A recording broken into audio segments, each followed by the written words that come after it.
Hello, everybody. I'm Josh Barley with NASA Public Affairs. I'm joined now by a very special guest that I'm actually pretty excited to talk to today. This is Lonnie Schmitt. He is a propulsion officer here inside Mission Control, and he is celebrating his 100th shuttle flight that he has worked. So we're going to chat with him now about his experience. Now, Lonnie, the crew called down earlier today and said some pretty remarkable words about you and your career. How did that feel? It felt great. I wish I could remember what they said. Quite honestly, I was surprised today on what was going on. I had really had little or no clue that something was going on until I walked in this morning, and the console was decorated with some balloons and a great big huge sign celebrating my 100th flight. It was an extremely special day this morning. Now, you've worked 100 flights. You worked STS-1, the first flight of Columbia. STS-1 in the midship position. Okay. Now, what is that? That's the back room, right? That's the back room. And it was an uncertified position. It was basically setting up all the limits on the consoles for the mixer and the front room, the thicker. Right. And then I was certified as entry consumables on STS-2. And then I continued on certification in the back room positions, both ascent, entry, and orbit. And then I was selected in 1984 to start training for, actually late 83, to start training for a front room position. Okay. And I certified in the front room in January of 84 and flew my first mission in February of 84, STS-61B. Now, during that history, you've seen quite a bit. I mean, you were there for the first flight of Columbia, like we talked about. You've worked STS-6, which is the first flight of Challenger.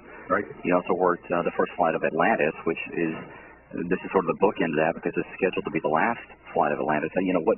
How does it feel? And does it seem like it was that long? It doesn't seem that long, and at the time you're going through the missions, you don't really realize how many missions you're working. Right. You're focused on that particular mission, making sure you get everything done for that particular mission.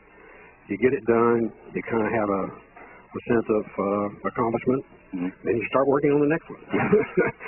It's a familiar feeling. Yes, very familiar. Are there any missions that stand out in your mind? You know, if you look back on your career, what? Well, of course, STS-1. Yeah. That stands out in my mind because it was the first time the vehicle had flown.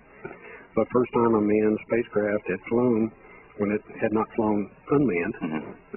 And we weren't really sure how everything was going to perform, and it turned out it flew like a champ.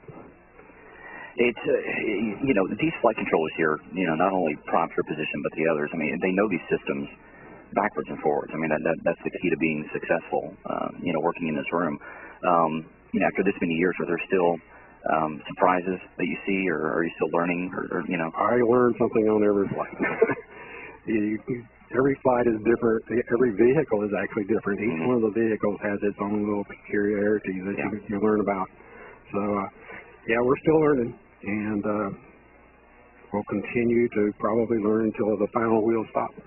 Now, for the people out there that don't know what propulsion is, I mean, it's exactly what it sounds like. But talk a little bit about all the systems that you have to oversee for somebody who is not familiar with the shuttle. It's the onboard propulsion system, the reaction control system, and the OMS engines. We've got the forward RCS module. We've got the two OMS pods on the back end that have the OMS engines and the RCS thrusters. We use the OMS engines for the large translation burns, including the orbit. The primary RCS thrusters are used for the smaller translations, and then we have the little verniers that are used for attitude control. So we got helium tanks for pressurization. We got the propellant tanks that hold the propellant. We got a lot of plumbing and valves that allows us to move the propellant to the locations we want to use it. And then we got heaters that keep everything at its operating temperatures. In addition to that, we interface with the software on board. And one of our biggest jobs is to manage the propellant during the mission. Yeah. We have to make sure that we have everything set aside for all the maneuvers that are planned during the mission. Plus, you always got to make sure you got the propellant to get them home. That's important. That's the most important thing. It's a budgeting process, right? It's a budgeting process. Yeah. And we spend some time during the mission replanning, like we're doing right now. We have some things that are going to come up post-undocking. As soon as we get those plans finalized, we'll put that into our propellant budget, and we'll be ready to do it. So when you look back on all the missions that you worked, what, you know, is there one that stands out more than the others other than STS-1? I mean, is there a certain crew or a certain mission that... Probably STS-79 was one in that I was the lead on that flight. It was a mirror flight. and we had negative margins on our propellant when we lifted off, and we had to do some kind of creative techniques, slowing some of the maneuver rates down, but we managed to get everything done, and it was a successful mission. The first truss flight we flew up on STS, whatever it was, that took up the first truss. That one we had a lot of difficulty getting that first solar array out. Yeah. And that was a little difficult in making sure we had enough propellant for that one, but we managed to again pull it off. Yeah. So, and then it was an early flight, STS-132. We had a lot of thermal problems because it's a long duration flight and a lot of bad attitudes from a thermal standpoint. Yeah. And one thing about Lonnie that all the flight directors talk about is that Lonnie can pretty much pull up. He's got an encyclopedic memory of what the flights were, what the problems were. Can almost tell you every single one of them, which is pretty impressive, to say the least. How does it, how does it feel to sort of come to the close of? I mean, this is the last flight that we have. Atlantis is flying its last mission. So have you kind of started to reflect on that? A little bit, in that it seems kind of strange after doing this for 30 years that it seems to be an end to the shuttle program, and we've never had to deal with that in the past. You always had another one coming up down the road, so it's a little different. So have you actually been able to see a launch? I mean, you've been pretty much here the whole time. Actually, I have seen two launches. STS-51F way back in whenever it was, and then I was lucky enough to be selected to go down for STS-102 launch, the Space Flight Awareness Award winner.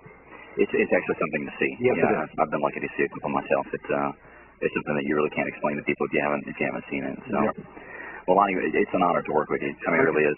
I've enjoyed working with you on this mission. Yeah, and a couple of the other ones. The funny thing about Lonnie is that Lonnie's actually worked quite a number of the same missions that I've worked. Depending on there's 3 different orbit teams. There's Orbit 1, Orbit 2, and Orbit 3, and it seems like Lonnie is always my prop officer. And I'm sorry for some of the bad hours that we've had to work. Hey, John, why did he come to NASA?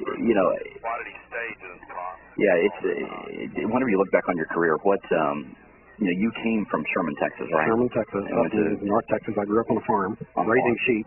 Did you think you'd come to NASA? Actually, no. Really? I was interested in aviation. I realized that was back in the 50s. Yeah. NASA was just getting started. And then I went to the University of Oklahoma. And that's yeah, I'm a student. And got interested in aerospace, got my degree in aerospace, and was following the NASA program. Got a good job offer from McDonnell in St. Louis, and went up to work on Gemini.